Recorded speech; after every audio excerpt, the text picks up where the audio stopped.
सुप्रभात। जय श्री कृष्ण।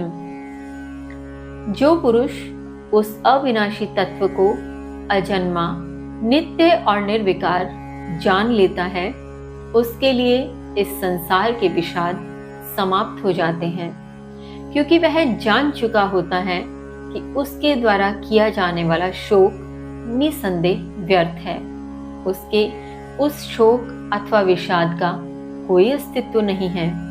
वह जान चुका होता है कि जिस प्रकार एक व्यक्ति अपनी स्वाभाविक प्रक्रिया के अनुसार वस्त्र बदलता है, ठीक वैसे ही वह अविनाशी तत्व अर्थात आत्मा नए वस्त्र धारण करता है, और उस आत्मा का वस्त्र है हमारा यह शरीर। तो वह पुरुष इस शरीर के विषय में भी शोक नहीं करता।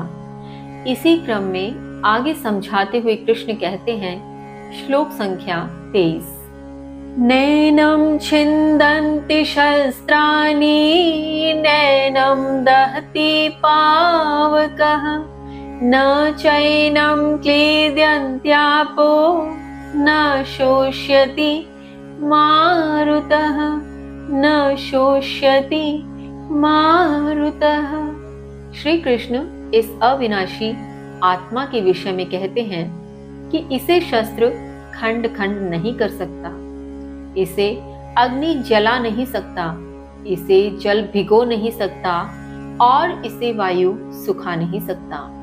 भावार्थ, श्री कृष्ण यहाँ यह समझाना चाह रहे हैं कि यह अविनाशी तत्व न केवल अजन्मा, अमर, नित्य और निर्विकार है, अपितु यह ऐसा तत्व है, ऐसा पुंज है जिसे कोई भी अस्त्र या कोई भी शस्त्र काट नहीं सकता, जिसे प्रचंड से प्रचंड अग्नि भी नहीं जला सकता, जिसे समुद्र का अथाह जल भी भिगो नहीं सकता और जिसे वायु का वेग भी सुखा नहीं सकता। जिस प्रकार भौतिक दुख, थोड़ी सी परेशानी हमें तोड़ देती है, हमारे टुकड़े कर देती है, किंतु इस आत्मा के टुकड़े कोई अस्त्र शस्त्र विषाद नहीं कर सकता। जैसे अग्नि छूने भर से हमें जला देता है, इस आत्मा को वह जला नहीं सकता। जैसे जल को स्पर्श करते ही हमें आर्द्रता का अनुभव होता है, किंतु आत्मा को इस प्रकार से जल स्पर्श नहीं कर सकता। जैसे वायु का क्षणिक वेग भी हमें उद्वेलित कर सकता है, किंतु उसका प्रचंड से प्रचंड वेग भी इस आत्मा को किसी भी प्रकार से छू नहीं सकता।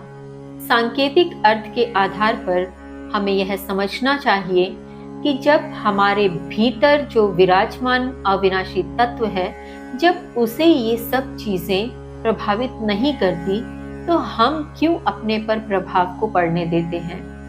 क्यों हम उस अविनाशी तत्व, उस पुंज, उस तेज के विषय में विचार कर, उसे समझकर यह प्रयास करें कि हमारे भीतर का तेज और हमारे शरीर का तेज एकाकार हो जाए।